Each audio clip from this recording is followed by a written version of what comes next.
ಈಗ 15 ದಿವಸಕ್ಕೆ 1,000 ಮದ್ದಿಗೆ ಬೇಕು, ಯಾರು ಕೊಡ್ತಾರೆ? ಇವರ ಸಾಕ್ಷಿ ಕೂಡ ಕಾರಣ ಅವನಿಗೆ ಶಿಕ್ಷೆ ಆಗೋಕೆ ನೆನಪಲ್ಲಿ ಇಟ್ಕೊಳ್ಳಿ. ಇದು ಎಕ್ಸ್ಲೆಟ್ರಿಗೆ ಕೊಡುದು ಸರ್ ಕೈ ಸ್ವಲ್ಪ ಬಟ್ಟೆ ಹಿಡ್ಕೊಂಡು ಕೊಡುದು, ಮತ್ತೆಂತ ಮಾಡುದು? ಹೇಳಿ ಪ್ರಯೋಜನ, ಯಾರ ಹತ್ರ ಹೇಳು ಜೀವನ ಕಷ್ಟ ಅಂತ? ಯಾರು ಕೊಡ್ತಾರ?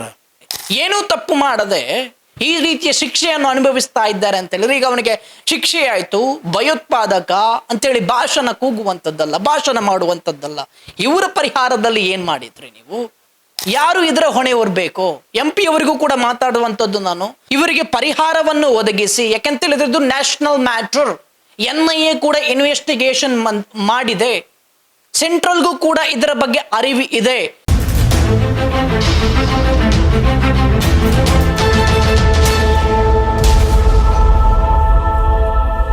Welcome to YouTube family Kudla rampage. ನಿಮ್ಗೆಲ್ರಿಗೂ ಕೂಡ ಗೊತ್ತಿದೆ, 2022ರಲ್ಲಿ ಮಂಗಳೂರಿನ ನಾಗೂರಿಯಲ್ಲಿ ಕುಕ್ಕರ್ ಬ್ಲಾಸ್ಟ್ ಕೂಡ ಆಗಿರುವಂತದ್ದು. ಶಾರೀಕ್ ಅನ್ನುವಂತ ವ್ಯಕ್ತಿ ಕುಕ್ಕರ್ ಬ್ಲಾಸ್ಟ್ ಅನ್ನು ಮಾಡಿರುವಂತದ್ದು ರಿಕ್ಷಾದ ಒಳಗಡೆ ಕೂತ್ಕೊಂಡು. ನಾನಿವಾಗ ನಾಗೂರಿಗೆ ಬಂದು ನಿಂತಿದ್ದೀನಿ ಅಂತ ಹೇಳಿದ್ರೆ, ಕಪಿತಾನಿಯೋ ಸ್ಕೂಲ್ ಏನಿದೆ ಅದರ ಪಕ್ಕದಲ್ಲಿ ಕುಕ್ಕರ್ ಬ್ಲಾಸ್ಟ್ ಕೂಡ ಆಗಿರುವಂಥದ್ದು. ಆ ಸ್ಪಾಟ್ ಅಲ್ಲೇ ನಾನಿವತ್ತು ಬಂದು ನಿಂತಿದ್ದೀನಿ. ಈಗ ಆ ಶಾರೀಕ್ ಅನ್ನುವಂಥ ವ್ಯಕ್ತಿಗೆ 10 ವರ್ಷ ಜೈಲು ಮತ್ತೆ 90,000 ದಂಡವನ್ನು ಕೂಡ ಕೋರ್ಟ್ ವಿಧಿಸಿರುವಂಥದ್ದು. ಇದು ಘಟನೆ ಯಾವ ರೀತಿ ಆಯಿತು ಅಂತ ಹೇಳಿದ್ರೆ, ಆ ಪುರುಷೋತ್ತಮ್ ಪೂಜಾರಿ ಅನ್ನುವಂಥ ರಿಕ್ಷಾ ಡ್ರೈವರ್ ಮಂಗಳೂರಿನ ಪಡೀಲಿಂದ ಬರುವಂತಹ ರೋಡ್ ಈ ಕಡೆಯಿಂದ ಬರ್ತಾ ಇದ್ರು. ಆ ವ್ಯಕ್ತಿ ಸಿಗ್ತಾನೆ, ಆಟೋವನ್ನು ಕೂಡ ನಿಲ್ಲಿಸ್ತಾನೆ. ಒಂದು ಅವನ ಕೈಯಲ್ಲಿ ಬ್ಯಾಗ್ ಇರುತ್ತೆ, ಅದು ಏನು ಅಂತೇಳಿ ಈ ಪುರುಷೋತ್ತಮ್ ಪೂಜಾರಿಗೂ ಕೂಡ ಗೊತ್ತಿರುವುದಿಲ್ಲ. ಬ್ಯಾಗ್ ಅನ್ನು ಹಿಡಿದುಕೊಂಡು ರಿಕ್ಷಾವನ್ನು ಕೂಡ ಹತ್ತಾನೆ ಈತ. ರಿಕ್ಷಾವನ್ನು ಹತ್ತಿದ ನಂತರ 9 ಮಿನಿಟ್ ದೂರ ಬಂದ ತಕ್ಷಣ ಅಂತ ಹೇಳಿದ್ರೆ, ಇದೇ ಸ್ಪಾಟಿಗೆ ಬಂದ ತಕ್ಷಣ ಆ ದಾರಿ ಮಧ್ಯೆ ಕುಕ್ಕರ್ ಕೂಡ ಬ್ಲಾಸ್ಟ್ ಆಗುವಂಥದ್ದು. ಇದೇ ದಾರಿಯಲ್ಲಿ ನಿಮಗೆ ನೋಡಿದ್ರೆ ಗೊತ್ತಾಗುತ್ತೆ, ಆ ಟೈಮಲ್ಲಿ ಒಂದಷ್ಟು ಕನ್ಸ್ಟ್ರಕ್ಷನ್ ಕೂಡ ಆಗ್ತಾ ಇತ್ತು. ಆ ಟೈಮಲ್ಲಿ ಒಂದು ದೂರದ CCTVಯಲ್ಲಿ ಬ್ಲಾಸ್ಟ್ ಆಗಿರುವಂಥದ್ದು ಕೂಡ ಕವರ್ ಆಗಿದೆ. ಬ್ಲಾಸ್ಟ್ ಆದಾಗ ಅವನು ಏಕಾಏಕಿಯಾಗಿ ರಿಕ್ಷಾದಿಂದ ಇಳಿದು ಓಡಿ ಹೋಗ್ತಾನೆ. ಆ ಕಡೆಗೆ ಓಡಿ ಹೋದಂಥ ಸಮಯದಲ್ಲಿ ಒಂದಷ್ಟು ಜನ ಅವನನ್ನು ಹಿಡಿತಾರೆ. ಹಿಡಿದು ಅವನು ಏನೋ ಬೆಂಕಿ ಹತ್ತಿದೆ ಅಂಥೇಳಿ, ಆ ಜನಗಳಿಗೂ ಕೂಡ ಗೊತ್ತಿರುವುದಿಲ್ಲ, ಏನೋ ಬೆಂಕಿ ಹತ್ತಿದೆ ಅಂತ ಹೇಳಿ ಅವನನ್ನು ರಕ್ಷಿಸುವಂಥ ಪ್ರಯತ್ನ ಪಡ್ತಾರೆ. ಪಾಪ ಈ ಪುರುಷೋತ್ತಮ್ ಪೂಜಾರಿಯವರು ಕೂಡ ಅವನನ್ನು ರಕ್ಷಿಸಬೇಕು ಅಂತ ಹೇಳಿ ರಿಕ್ಷಾದಲ್ಲಿ, ಬೇರೆಯವರ ರಿಕ್ಷಾದಲ್ಲಿ ಹಾಕಿಕೊಂಡು ಹಾಸ್ಪಿಟಲ್ಗೆ ಕರೆದುಕೊಂಡು ಹೋಗ್ತಾರೆ. ಅವರಿಗೂ ಕೂಡ ಗೊತ್ತಿರೋದಿಲ್ಲ ಏನು ವಿಚಾರ ಅಂಥೇಳಿ. ಅಂತೇಳಿದ್ರೆ ಕಂಪ್ಲೀಟ್ ಆಗಿ ಮೈಯಲ್ಲಿ ಒಂದು ಬೆಂಕಿ ಕೂಡ ಇರುತ್ತೆ. ಸೊ ಈ ಕಾರಣಕ್ಕಾಗಿ ಏನೋ ರಿಕ್ಷಾದಲ್ಲಿ ಪ್ರಾಬ್ಲಮ್ ಆಗಿದೆ ಅಂಥೇಳಿ ಇವರು ಅವನನ್ನು ರಕ್ಷಿಸೋಕೆ ಕೂಡ ಹೊರಟಿರುವಂಥದ್ದು. ನಂತರದಲ್ಲಿ ಗೊತ್ತಾಗಿರುವಂಥದ್ದು ಇವನೊಬ್ಬ ಭಯೋತ್ಪಾದಕ ಅಂತೇಳಿದ್ರೆ, ಪುರುಷೋತ್ತಮ್ ಪೂಜಾರಿ ಅವ್ರ ಹತ್ರ ಹೇಳಿದ್ದಾನಂತೆ, ನನಗೆ ಪಂಪೋಯಿಲ್ ತನಕ ಹೋಗಬೇಕು ಅನ್ನುವಂಥ ವಿಚಾರದಲ್ಲಿ. ಪಂಪೋಯಿಲ್ ತನಕ ಹೋಗುವಂಥ ಮೊದಲೇ 9 ನಿಮಿಷ ದೂರ ಬರುವಾಗ ಬ್ಲಾಸ್ಟ್ ಆಗಿರುವಂಥದ್ದು. ಅಂತ ಹೇಳಿದ್ರೆ NIA ತನಿಖೆ ಮಾಡಿದ ನಂತರ ಬಯಲಿಗೆ ಬಂದಿರುವಂಥದ್ದು ಏನು ಅಂತ ಹೇಳಿದ್ರೆ, ಈತ 90 ನಿಮಿಷ ಟೈಮರ್ ಇಡುವ ಬದಲು 9 ನಿಮಿಷ ಇಟ್ಟಿದ್ದಾನೆ ಅಂತೇಳಿ ಮಿಸ್ ಆಗಿ. ಸೊ ಇದು ತುಳುನಾಡಿನ ದೇವರ ಕಾರ್ಣಿಕ ಕೂಡ ಅನ್ನುವಂಥ ವಿಚಾರದಲ್ಲಿ ಒಂದಷ್ಟು ಜನ ಮಾತಾಡಿರುವಂಥದ್ದು. ಇವನ ಪ್ಲಾನ್ ಪಂಪೇಲ್ ರಿಕ್ಷಾದವರ ಹತ್ರ ಕೇಳಿದಾಗ ಪುರುಷೋತ್ತಮ್ ಪೂಜಾರಿ ಹೇಳುವಂಥದ್ದು ಏನು ಅಂತ ಹೇಳಿದ್ರೆ, ಅವನು ಪಂಪೇಲ್ಗೆ ಹೋಗಬೇಕು ಅಂತೇಳಿ ಹೇಳಿದ್ದ ಅಂತೇಳಿ. ಬಟ್ NIA ತನಿಖೆ ಮಾಡಿದಂಥ ಸಂದರ್ಭದಲ್ಲಿ ಕುಕ್ಕರನ್ನು ಕದ್ರಿ ದೇವಸ್ಥಾನದಲ್ಲಿ ಬ್ಲಾಸ್ಟ್ ಮಾಡಬೇಕು ಅಂತೇಳಿ ಇವನ ಪ್ಲಾನ್ ಇತ್ತು ಅನ್ನುವಂಥ ವಿಚಾರದಲ್ಲೂ ಕೂಡ ತನಿಖೆಯಲ್ಲಿ ಬಯಲಾಗಿರುವಂಥ ವಿಚಾರ. ಕದ್ರಿ ದೇವಸ್ಥಾನದ ಚಪ್ಪಲ್ ಸ್ಟ್ಯಾಂಡ್ ಏನಿದೆ ಅಲ್ಲಿ ಹೋಗಿ ಬ್ಲಾಸ್ಟ್ ಮಾಡಬೇಕು ಅನ್ನುವಂಥ ವಿಚಾರದಲ್ಲಿ ಅಲ್ಲಿ ನೋಡಿಕೊಂಡು ಕೂಡ ಬಂದಿದ್ದಂತೆ, ಅಲ್ಲಿ ಇಟ್ಟು ಬ್ಲಾಸ್ಟ್ ಮಾಡಬೇಕು ಅಂತೇಳಿ IED ಟೈರ್ನಲ್ಲಿ ಫಿಕ್ಸ್ ಮಾಡಿ ಈತ ತಾನೇ ಸ್ಫೋಟಕವನ್ನು ಕೂಡ ತಯಾರು ಮಾಡಿದ್ದ ಅಂತೇಳಿ. ಈತನೇ ಸ್ಫೋಟಕವನ್ನು ಕೂಡ ತಯಾರು ಮಾಡಿದ್ದು. ಕದ್ರಿಯಲ್ಲಿ ಗೋಡೆಯಲ್ಲಿ ಉಗ್ರರಿಗೆ ಸಂಬಂಧಿಸಿದಂತೆ ಉಗ್ರರಿಗೆ ಸಪೋರ್ಟ್ ಮಾಡುವಂತಹ ಕೈ ಬರಹವನ್ನು ಕೂಡ ಬರೆದಿದ್ರು, ಗೋಡೆಯಲ್ಲಿ ಬರಹವನ್ನು ಕೂಡ ಬರೆದಿದ್ರು. ಇದರಲ್ಲಿ 8 ರಿಂದ 10 ತಿಂಗಳು ಶಿಕ್ಷೆ ಕೂಡ ಆಗುತ್ತೆ.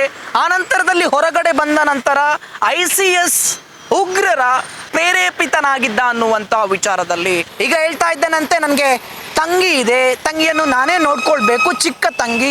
ಸೊ ಆ ಕಾರಣಕ್ಕಾಗಿ ನನಗೆ ಶಿಕ್ಷೆಯನ್ನು ಕಡಿಮೆ ಕೊಡಬೇಕು ಅಂತೇಳಿ ಕೂಡ ಹೇಳ್ತಾ ಇದ್ದಾನೆ ಅನ್ನುವಂಥ ಮಾಹಿತಿ ಕೂಡ ಸಿಕ್ಕಿರುವಂಥದ್ದು.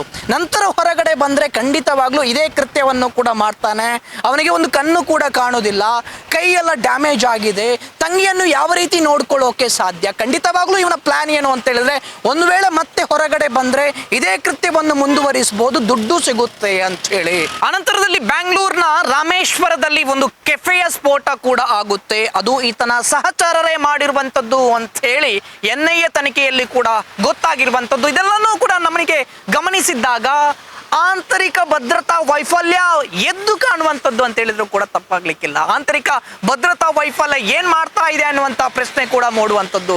ಬೇರೆ ಎಲ್ಲ ಇಂಟೆಲಿಜೆನ್ಸ್ ಮಾಹಿತಿ ಗೊತ್ತಾಗುತ್ತೆ. ಒಬ್ಬ ಭಯೋತ್ಪಾದಕ ಬಂದು ಈ ರೀತಿಯಾಗಿ ಕೃತ್ಯ ಮಾಡಿದ್ರೆ ಇದು ಇಂಟೆಲಿಜೆನ್ಸ್ ನ ಮಾಹಿತಿಗೆ ಇರ್ಲಿಲ್ವಾ? ಇದು ಖಂಡಿತವಾಗ್ಲೂ ಆಂತರಿಕ ಭದ್ರತಾ ವೈಫಲ್ಯ ಅಂತ ಹೇಳಿದ್ರು ಕೂಡ ತಪ್ಪಾಗ್ಲಿಕ್ಕಿಲ್ಲ. 2025 ಡಿಸೆಂಬರ್ ಅಲ್ಲಿ ತಾನು ಒಪ್ಕೊಳ್ತಾನೆ ಏನು ಅಂತ ಹೇಳಿದ್ರೆ, ಹೌದು ನಾನು ತಪ್ಪನ್ನು ಮಾಡಿದ್ದೀನಿ ಅಂತ ಹೇಳಿ. ಇದನ್ನು ಮತ್ತೆ ಕೋರ್ಟ್ ಹೇಳುತ್ತೆ.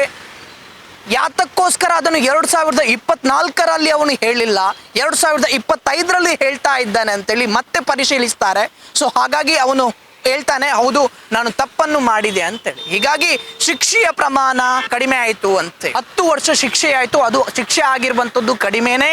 ಅವನಿಗೆ ಜೀವಾವಧಿ ಶಿಕ್ಷೆ ಆಗಬೇಕು. ಒಂದು ವೇಳೆ ಮತ್ತೆ ವಾಪಸ್ ಬಂದರೆ ಖಂಡಿತವಾಗ್ಲೂ ಇಂಥ ಹಲವಾರು ಘಟನೆಗಳನ್ನು ಕೂಡ ಈತ ಮಾಡ್ತಾನೆ. ಒಂದು ವೇಳೆ ಇಂಟೆಲಿಜೆನ್ಸ್ ಸರಿಯಾಗಿ ಕರೆಕ್ಟಾಗಿ ವರ್ಕ್ ಮಾಡ್ತಾ ಇದ್ರೆ ಈ ಘಟನೆ ಆಗೋಕ್ಕೆ ಸಾಧ್ಯನೇ ಇರ್ತಾ ಇರಲಿಲ್ಲ. ಇದು ಭದ್ರತಾ ವೈಫಲ್ಯ ಅಂತ ಹೇಳಿದ್ರು ಕೂಡ ತಪ್ಪಾಗ್ಲಿಕ್ಕಿಲ್ಲ. ಕುಕ್ಕರ್ ಹಿಡಿದುಕೊಂಡು ಬರ್ತಾನೆ, ಬ್ಯಾಗಲ್ಲಿ ಹಿಡಿದುಕೊಂಡು ಬರ್ತಾನೆ, ಪ್ಲಾನ್ ಆಗ್ತಾನೆ. ಒಂದಷ್ಟು ದೇವಸ್ಥಾನಗಳಲ್ಲಿ ಅದನ್ನು ಬ್ಲಾಸ್ಟ್ ಮಾಡಬೇಕು ಅಂತೇಳಿ ಪ್ಲಾನ್ ಆಗ್ತಾನೆ. ಇದು ಯಾವುದೂ ಕೂಡ ಈ ಇಂಟೆಲಿಜೆನ್ಸ್ಗೆ ಗೊತ್ತಾಗಿಲ್ಲ ಅಂತ ಹೇಳಿದ್ರೆ ಇಂಟೆಲಿಜೆನ್ಸ್ನ ವೈಫಲ್ಯ ಕೂಡ ಹೌದು. ಇದು ಲೋಕಸಭೆಯಲ್ಲೂ ಕೂಡ ಖಂಡಿತವಾಗ್ಲೂ ಚರ್ಚೆ ಆಗಲೇಬೇಕು. ಯಾಕಂತ ಹೇಳಿದ್ರೆ ಅಮಾಯಕ ಪುರುಷೋತ್ತಮ್ ಪೂಜಾರಿಯವರು ಈಗ ಕಷ್ಟದ ಪರಿಸ್ಥಿತಿಯಲ್ಲಿದ್ದಾರೆ. ಇವನಿಗೆ ಈಗ ಶಿಕ್ಷೆ ಆಗಿದೆ, ಅದು ನ್ಯಾಯನೇ. ಬಟ್ ಈ ಪುರುಷೋತ್ತಮ್ ಪೂಜಾರಿಯವರ ಜೀವನ ಸುಸೂತ್ರವಾಗಿ ಸಾಗೋದು ಕೂಡ ಒನ್ ಟೈಪ್ ಆಫ್ ನ್ಯಾಯನೇ. ಅದಕ್ಕೆ ನ್ಯಾಯ ಯಾರು ಕೊಡ್ತಾರೆ? ಅವರ ಜೀವನದ ಹಾದಿ ಹೇಗಿದೆ? ಈಗ ಪುರುಷೋತ್ತಮ ಪೂಜಾರಿಗೆ ಎಷ್ಟೆಲ್ಲ ಫಂಡ್ ಸಿಕ್ಕಿದೆ, ಅವರಿಗೆ ಯಾರೆಲ್ಲ ನೆರವಾಗಿದ್ದಾರೆ, ಅವರನ್ನೇ ಕೇಳ್ತಾ ಹೋಗ್ತೀನಿ ನೋಡಿ. ನಾಗೂರಿ ಅಮರರ ಬಸ್ ಸ್ಟ್ಯಾಂಡ್ ನಾನು ಬರ್ತಾ ಇದ್ದೇನೆ. ನಾಗೂರಿ ಅಮರರ ಬಸ್ ಸ್ಟ್ಯಾಂಡ್ ಪಕ್ಕದಲ್ಲಿ ಬರುವಾಗ ಕೈ ತೋರಿಸಿದ, ಕೂತ್ಕೊಂಡೆ. ಪಂಪ್ ಐಲ್ಗೆ ಅಂತ ಹೇಳಿದ ಅಷ್ಟೇ, ಮತ್ತೇನಿಲ್ಲ. ಒಂದು ಎರಡೇ ಶಬ್ದ ಪಂಪ್ ಐಲ್ ಅಂತ ಹೇಳಿದ್ರು. ಪಂಪ್ ಐಲ್ ಬರೋದು ಮೊದಲೇ ಅದು 1 ಕಿಲೋಮೀಟರಲ್ಲಿ ಹೊಡೆದೋಯ್ತು. ಹೊಡೆದ ಮೇಲೆ ಅವನ ಮೈಯಲ್ಲೆಲ್ಲ ಬೆಂಕಿತ್ತು. ಅವರ ರೈಟ್ ಸೈಡ್ ಗೇಟಲ್ಲಿ ರಾಂಗ್ ಸೈಡ್ ಓರಿ ಅಲ್ಲಿ ಮೀನು ಮಾರುವವರು ಇದ್ದಾರೆ ಮಾರ್ಗದಲ್ಲಿ, ಅವರೆಲ್ಲ ಬೆಂಕಿ ನಂದಿಸಿದ್ದಾರೆ. ಅಂಗಿ ಚಡ್ಡಿ ಎಲ್ಲ ತೆಗೆದಿದ್ದಾರೆ. ಇಷ್ಟು ಚಡ್ಡಿ ಉಂಟು ಎಲ್ಲ ತೆಗೆದಿದ್ದಾರೆ. ನನ್ನ ರಿಕ್ಷಾದಲ್ಲಿ ಆದರೆ ನನ್ನ ಜವಾಬ್ದಾರಿ ಅಲ್ಲ. ನಾನು ನನ್ನ ರಿಕ್ಷಾ ಇಟ್ಟೆ ಬೇರೆ ರಿಕ್ಷಾನ ಕೂತ್ಕೊಂಡು ನಿಲ್ಲಿಸಿ ಕಂಗಡ ಪದರಲ್ಲೇ ಕೊಂಡೋದೆ. ಒಳಗೆ ಹೋಗಿ ಯಾರ್ದೊಂದು ಫೋನ್ ಬಂತು, ಕಲ್ವಿ ಬುಡಚ್ಚಿ ಅಂತ. ಅಷ್ಟು ಹೊತ್ತು ನನಗೆ 3 ದಿನ ಮತೇ ಇಲ್ಲ. ಐಸಿಯಲ್ಲಿದ್ದೆ ನಾನು 3 ದಿವಸ. ನನ್ನನ್ನು ನಮ್ಮ ಪಂಪೈಲಲ್ಲಿ ಎಲ್ಲ ಹೇಳಿದ್ರು ಪುರುಷರು ಸಾಯ್ತೀರ ಅಂತ. ದೇವರಲ್ಲಿ ನಾನು ಬದುಕಿದ್ದೇನೆ. ಅವನನ್ನು ಒಂದು 10-12 ದಿವಸ ನಂತರ ಡಿಸ್ಚಾರ್ಜ್ ಮಾಡಿ ಚೆನ್ನೈಗೆ ಕೊಂಡೋಗಿದ್ದಾರೆ. ಅಷ್ಟು ಗೊತ್ತು. ಮತ್ತು ನಾನು ಅಕಲ್ ಬಂದ ಮೇಲೆ ಪೊಲೀಸ್ ಅವರೆಲ್ಲ ನನ್ನ ಹತ್ರ ಕೇಳಿದ್ದಾರೆ. ನಾನು ಗೊತ್ತಿದ್ದಷ್ಟು ಹೇಳಿದ್ದಾರೆ ಅಷ್ಟೇ. ಎಂತ ಹೇಳಿದೆ ನಂಗೆ ಗೊತ್ತಿಲ್ಲ. ಎಲ್ಲ ನಾನು ಹೇಳಿ ಬರೆದುಕೊಂಡು ಕೊಂಡೋಗಿದ್ದಾರೆ. ಲಾಸ್ಟ್ ಆದಾಗ ನಿಮ್ಮ ರಿಕ್ಷಾಗೂ ಕೂಡ ಬೆಂಕಿ ಹತ್ತಿತ್ತ ಅಥವಾ ಹೇಗೆ ಗೊತ್ತಾಯ್ತು ಸರ್? ಯಾವ ರೀತಿ ಸೌಂಡ್ ಇತ್ತು ಅದು ನಿಮ್ಗೆ ಹೇಗೆ ಗೊತ್ತಾಯ್ತು ಅಂತೇಳಿ? ರಿಕ್ಷಾ ಬರುವಾಗ ದೊಡ್ಡ ಒಂದು ಸೌಂಡ್ ಆಗಿದೆ ಹಿಂದಿನಿಂದ. ನನ್ನ ಅನುಭವ ಬ್ಯಾಟ್ರಿ ಇಲ್ಲದೆ ಗ್ಯಾಸ್ ಅಂಡೆ ಹೊಡಿತು ಅಂತ ಅಂದಾಜು. ಅದಿಲ್ಲ, ಆದರೆ ರಿಕ್ಷಾ ನಿಂತು ಕಂಪ್ಲೀಟ್ ಕಪ್ಪಾಯ್ತು. ಇದು ಫ್ರಂಟ್ ಗ್ಲಾಸ್ ಎಲ್ಲ ಕಪ್ಪಾಯಿತು. ನಾನು ಡ್ರೈವರನ್ನು ನಿಲ್ಲಿಸಿದ್ದೇನೆ. ನಾನು ಡ್ರೈವರ್ ಇಲ್ಲೋಕೆ ಅವ ಓಡಿ ಹೋದ ನಿಲ್ಲಿಸುವ ಮೊದಲೇ. ನಾನು ಇಳಿದು ನನ್ನ ಬಾಟ್ಲಿಯ ನೀರಿರ್ತದೆ ಸೀಟೆಲ್ಲ ತೆಗ್ಗಿಸಿದ್ದೇನೆ. ತೆಗ್ಗಿಸುವಾಗ ಅವನನ್ನೆಲ್ಲ ಜನ ಸೇರಿದೆ ಅಂಗಿ ಚಡ್ಡಿ ತೆಗಿತಾ ಇದ್ದಾರೆ. ಮತ್ತು ಆ ಟೈಮಲ್ಲಿ ನಾವು ಕಳ್ಳ ಅಂತ ಗೊತ್ತಿಲ್ಲಲ್ಲ, ನಾವು ನಮ್ಮ ರಿಕ್ಷಾದಲ್ಲಿ ಆದರೆ ನಾವು ಬದುಕಬೇಕಲ್ಲ. ತೆಗೆದು ಬೇರೆ ರಿಕ್ಷಾದಲ್ಲಿ ಹಾಕಿ ಆಸ್ಪತ್ರೆಗೆ ಕೊಂಡದ್ದು, ನಾನೇ ಕೊಂಡದ್ದು. ನಾನು 70 ಡೇಸ್ ಐಸಿಯಲ್ಲಿದ್ದೆ. 30 ದಿನ ಬೆಳೆ 100 ದಿವಸ ಪಾದರಲ್ಲಿ ಹಾಸ್ಪಿಟಲಿದ್ದೆ. 100 ದಿವಸ ನಂಬ್ತೀರಾ? 70 ದಿನ ಐಸಿಯಲ್ಲಿದ್ದೆ, 30 ದಿನ ಬೆಡ್ಡಲ್ಲಿ. ಯಾರತ್ರ ಕೇಳೋದು? ಯಾರು ಮಾಡಿದೆ ಯಾರು ಕೇಳಲಿಕ್ಕೆ ಆಗ್ತದೆ? ಮತ್ತು ನನ್ನ ರಿಕ್ಷಾದ ಸೀಟ್, ನನ್ನ 2 ಚಪ್ಪಲು ಎಲ್ಲ ಕೀಯನ್ನು ಕೋರ್ಟಿಗೆ ಬೆಂಗಳೂರು ಪೊಲೀಸ್ ಮಾಡ್ತಾರೆ. ಕೋರ್ಟಲ್ಲಿ ಇಂಕರ್ ಹಾಕೊಂಡು ಎಲ್ಲ ಪೊಲೀಸರನ್ನು ಅವ್ರ ಅಂಗಿ ನನ್ನ ಚಡ್ಡಿ ಅವನ್ನೆಲ್ಲ ತೋರಿಸ್ತಾರೆ. ಓಕೆ ಅದೆಲ್ಲ ಹೇಳಿದ್ದೇನೆ ಹೌದಂತ, ಸತ್ಯ ಎಲ್ಲ ಪ್ರೊಡ್ಯೂಸ್ ಮಾಡಿದ್ದಾರೆ ಪೊಲೀಸರು. ಮೂಸರ್ ಹೋಗಿದ್ದೇನೆ ಬೆಂಗಳೂರಿಗೆ. ಹೌದು, ನನ್ನನ್ನು ಕೂತ್ಕೊಳಿಸಿ ಹೇಳಿದ್ದಾರೆ ಎಲ್ಲ ವಿಷಯ. ನಾನು ಇದ್ದದನ್ನು ಹೇಳಿದೆ ಎಲ್ಲ A to Z ಕರೆಕ್ಟ್ ಹೇಳಿದೆ. ನಮಗೆ ಪೊಡಿಗೆ ಹೆಸರಿಲ್ಲ, ಹೆಸರಿಗೆಲ್ಲ ನಾವು ಮಾಡಲಿಲ್ಲ, ನಮಗೆ ಆದದಲ್ಲ ಎಲ್ಲ ಹೇಳಿದೆ. ಓಕೆ ಹೇಳಿದೆ. 2 ಕೈಯಲ್ಲಿ ಚರ್ಮ ಇಟ್ಟು ಮಸಾಲೆ ದೋಸೆ ಎದ್ದಿಸ್ತಾ ಕಾಣ್ತದೆ ಟಿ ವಿಯಲ್ಲಿ, ನನಗೆ ಕಾಣ್ತದೆ ಮತ್ತಿಲ್ಲ ಹೇಳಲಿಕ್ಕೆ. 3 ದಿವಸ ನಂತರ ನನಗೆ ಪ್ರಜ್ಞೆ ಬಂದದ್ದು. ಇದು 2 ಕಿವಿ, ಮುಖ, 2 ಕಾಲು, ಬೇರೆ ಎಲ್ಲ ಪರಮಾತ್ಮದಲ್ಲಿ 2 ಕಣ್ಣು ಮಾತಾಡ್ದು 15 ಡಾಕ್ಟರ್ ಇದ್ದಾರೆ ನನಗೆ, 15 ಡಾಕ್ಟರ್, ಒಬ್ಬರಲ್ಲ 15 ಡಾಕ್ಟರ್ ಹೇಳಿದಾರಂತೆ ಬದುಕಂಡ ಒಂಜಿ ನರಮಣಿ ಹತ್ತು ಇಲ್ಲ ಒಂಜಿ ವ್ಯಕ್ತಿ ಮಾತ್ರ ಪಕ್ಕ ದಾರ ಪ್ರಯೋಜನ ಅಂತ ಹೇಳಿದ್ದಾರೆ ನನ್ನ ಹತ್ರ. ಅದು ಈಗ ನಾನು ಸ್ವಲ್ಪ ಅದು ರಿಕ್ಷಾ ಬಿಡೋರು ಗ್ರೇಟ್, ಅವರು ಅಷ್ಟು ಹುಷಾರಾಗಿದ್ದಾರೆ ಅಂತ. ಇದು ಹೊಡೆದಿತ್ತು, ಇದು ಹೊಡೆದಿತ್ತು, ಅದನ್ನು ರಿಪೇರಿ ಮಾಡಿ ಸರಿ ಮಾಡಿದ್ದು. ಮುಖ ಕಂಪ್ಲೀಟ್ ಕಪ್ಪಾಗಿ ಸೋಪ್ ಹಾಕಿ ಸ್ಟಿಕ್ಕರ್ ಹಾಕಿ ಹಾಕಿ ಹಾಕಿ ಹಾಕಿ ಇಷ್ಟಾಗಿದೆ. 1 ವರ್ಷ ಸ್ಟಿಕ್ಕರ್ ಹಾಕಿದ್ದಾರೆ, ಅದೊಂದು ಹತ್ತಿಸೋದು ಮುಖಕ್ಕೆ. ಆಸ್ಪತ್ರೆ ತೆಗೆಯುವಾಗ ಸ್ವಲ್ಪ ತೆಗೆದು ಕ್ಲೀನ್ ಮತ್ತೆ ಸೋಪಲ್ಲಿ ತೊಳೆದು ಇಷ್ಟ ಆದದ್ದು. ಒಬ್ಬ ರಾಜಕೀಯ ವ್ಯಕ್ತಿಗಳು ಏನಾದರೂ ಬಂದಿದ್ರಾ ನಿಮಗೆ ಸಹಾಯ ಮಾಡುವಂಥದ್ದು, ಅಥವಾ ಗೌರ್ಮೆಂಟಿಂದ ಏನಾದರೂ ನಿಮಗೆ ಫಂಡ್ ಸಿಕ್ಕಿದೆಯಾ? ವೇದಾಸ್ ಕಾಮತ್ ನಮ್ಮ ಕ್ಲೋಸು, ಯಾರು ಗೊತ್ತಲ್ಲ, ದಕ್ಷಿಣ ವಲಯ MLA ವೇದಾಸ್, ಅವರು ರಿಕ್ಷಾ ತೆಗೆದು ಕೊಟ್ಟಿದ್ದಾರೆ 3 ಲಕ್ಷ ಕೊಟ್ಟು, 5 ಲಕ್ಷ ಕ್ಯಾಶ್ ಕೊಟ್ಟಿದ್ದಾರೆ. ಸತ್ಯ. ಮತ್ತು ಐವನ್ ಸೋದತ್ತ ಹೇಳಿ ಸರ್ಕಾರದಲ್ಲ ನಮ್ಮ ಕಾಂಗ್ರೆಸ್ಸಿನಿಂದ 2 ಲಕ್ಷ ಕೊಟ್ಟಿದ್ದಾರೆ. ಮತ್ತು ಪದ್ಮರಾಜರು ಮನೆ ರಿಪೇರಿ ಮಾಡಿ ಕೊಟ್ಟಿದ್ದಾರೆ. ಅದು ಸತ್ಯ, 3 ಕರೆಕ್ಟ್. ಎಲ್ಲಿ ಹೋದರೆ ನಾನು ಹೇಳ್ತೇನೆ ಅವರು ಮಾಡಿದ ಪುಣ್ಯ ಅಂತ. ನನ್ನ ಪುಣ್ಯ ಅಲ್ಲ, ಅವರು ಯಾರ ಏರಿಯಾಕಲ್ಲೂ ಮಾಡಿದ ಪುಣ್ಯ ಅಂತ ಗೊತ್ತಿಲ್ಲ. ವೇದಾಸ್ ಕಾಮತ್ ನನ್ನ ಭಯಂಕರ ಹೆಲ್ಪ್. ಆಸ್ಪತ್ರೆಗೆ ದಿವಸವಾಗಲೂ ಬಂದಿದ್ದು ಡಿಸ್ಚಾರ್ಜ್ ಆಗಿ 9.5 ಲಕ್ಷ ಬಿಲ್ ಆಗಿದೆ ಆಸ್ಪತ್ರೆಯಲ್ಲಿ. ನನ್ನ ಮಗಳು ನೋಡಿ, ಅವಳು ಏನಪ್ಪ ಅಕೌಂಟೆಂಟ್ ಮಗಳು, ಅವಳದು ESI ಇತ್ತು, ಕ್ಲೈಮ್ ಮಾಡುವ ಮತ್ತು ಹೆಚ್ಚು ಕಮ್ಮಿ ನಾನಿದ್ದೇನೆ ಅಂತ ವೇದಾಸ್ ಕಾಮತ್ ಹೇಳು. 9.5 ಲಕ್ಷ ಇನ್ಶೂರೆನ್ಸ್ ESI ಪಾಸ್ ಆಗಿದೆ. 9.5 ಲಕ್ಷ ಆಸ್ಪತ್ರೆಯಿಂದ ಸೀದಾ ಬಂದದ್ದು. ಈಗ 15 ದಿವಸಕ್ಕೆ 1,000 ಮದ್ದಿಗೆ ಬೇಕು. ಯಾರು ಕೊಡ್ತಾರೆ? ಶುಗರ್ BP ಅಂತ ಗೊತ್ತಿಲ್ಲ, ಈಗ ಬಂದೆ ಎಂತ ಮಾಡೋದು? ಕೈ ಕಾಲಿಗೆ ಆಯಿಲ್ಮೆಂಟ್ ಎಲ್ಲ ತಾಗಿಸ್ಬೇಕು ಎಲ್ಲ. 15 ದಿವಸಕ್ಕೆ 1,000 ಮಾತ್ರೆ ಬೇಕು, 30 ದಿವಸಕ್ಕೆ 2,000 ಬೇಕು. ರಿಕ್ಷಾ ಸ್ವಲ್ಪ ಬಿಡ್ತೇನೆ, ಮತ್ತೆ ಎಂತ ಮಾಡಿದೆ ಹೇಳಿ?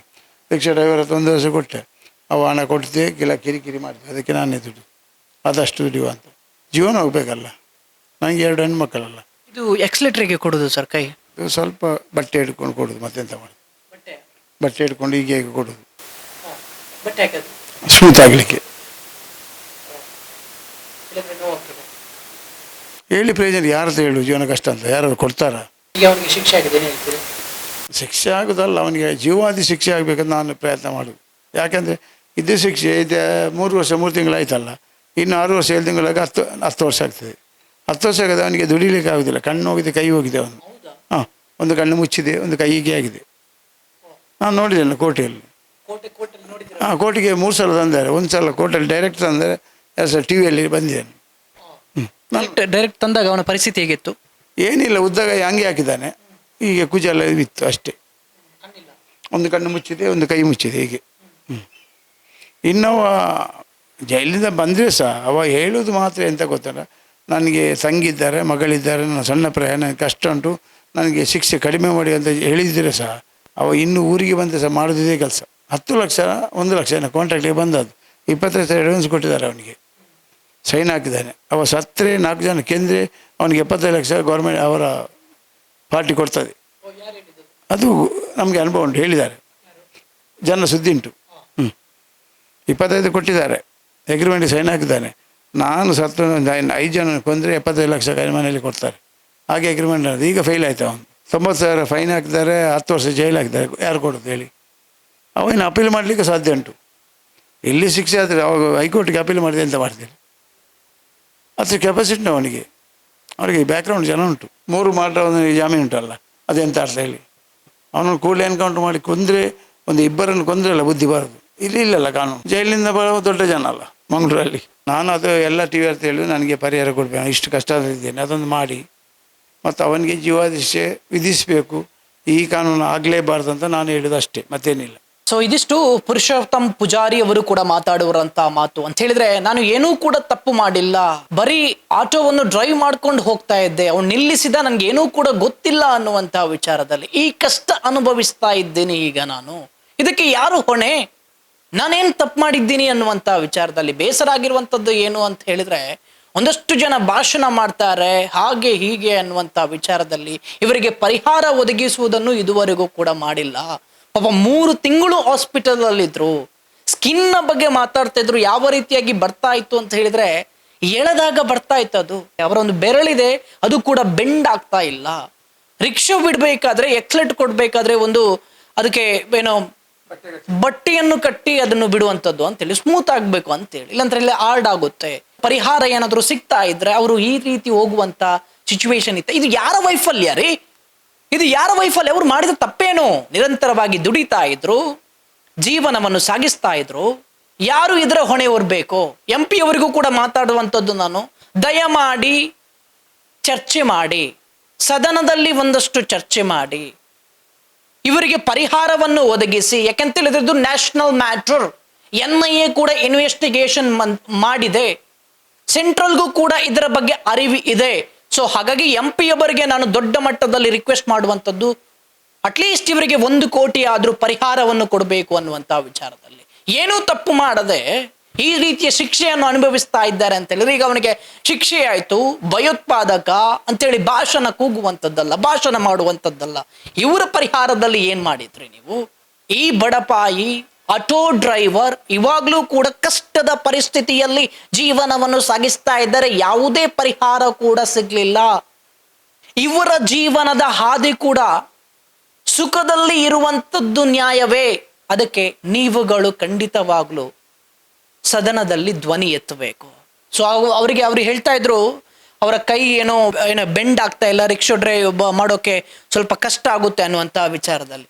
ಅದಕ್ಕೆ 70-75 ಸಾವಿರ ಏನೋ ಖರ್ಚುಂಟು ಅಂತಾನು ಕೂಡ ಹೇಳ್ತಾ ಇದ್ರು. ಒಂದು ವೇಳೆ ಆಪರೇಷನ್ ಮಾಡೋಕೆ ಕೊಡೋರಿಲ್ಲ ಪಾಪ ಅವರಿಗೆ. ದಯಮಾಡಿ ಹೇಳುವಂಥದ್ದು, 70-75 ಸಾವಿರ ದೊಡ್ಡ ವಿಚಾರವೇ ಅಲ್ಲ. ಈ ಪೊಲಿಟಿಷಿಯನ್ಗೆ ಆಗಿರ್ಬೋದು, ಭಾಷಣ ಮಾಡೋರಿಗೆ ಆಗಿರ್ಬೋದು, ಇವರ ಸಾಕ್ಷಿ ಕೂಡ ಕಾರಣ ಅವನಿಗೆ ಶಿಕ್ಷೆ ಆಗೋಕೆ. ನೆನಪಲ್ಲಿಟ್ಕೊಳ್ಳಿ, ಇವರು ಎಷ್ಟು 3 ಸಲ ಹೋಗಿದ್ರ ಬೆಂಗಳೂರಿಗೆ? 3 ಸಲ ಹೋಗಿದ್ದಾರೆ. ಇವರು ಸಾಕ್ಷಿಯನ್ನು ಕೂಡ ನುಡಿದಿದ್ದಾರೆ, ಏನಾಗಿತ್ತು ಅನ್ನುವಂಥ ವಿಚಾರದಲ್ಲಿ. ಹೌದು, ಬಂದು ಕೂತಿದ್ದ, ಬ್ಲಾಸ್ಟ್ ಆಗಿತ್ತು, ಹಾಸ್ಪಿಟಲ್ಗೆ ಕರ್ಕೊಂಡು ಹೋಗಿದ್ದೆ ಅನ್ನುವಂಥ ವಿಚಾರದಲ್ಲೂ ಕೂಡ ಪ್ರತ್ಯಕ್ಷ ಸಾಕ್ಷಿ, ಐ ವಿಟ್ನೆಸ್ ಇವರು. ಸೊ ಇವರ ಸಾಕ್ಷಿಯಿಂದಾಗಿ ಅವನಿಗೆ ಶಿಕ್ಷೆ ಆಗಿದೆ ಅಂತ ಹೇಳಿದ್ರೆ ಇವರು ಕೂಡ ಅವನ ಶಿಕ್ಷೆಯಲ್ಲಿ ತುಂಬಾ ಪಾಲುದಾರರು. ಅವ್ರು ಹೇಳ್ತಾ ಇರುವಂಥದ್ದು ಅವನಿಗೆ ಜೀವಾವಧಿ ಶಿಕ್ಷೆ ಆಗಬೇಕು ಅಂತ ಹೇಳಿ.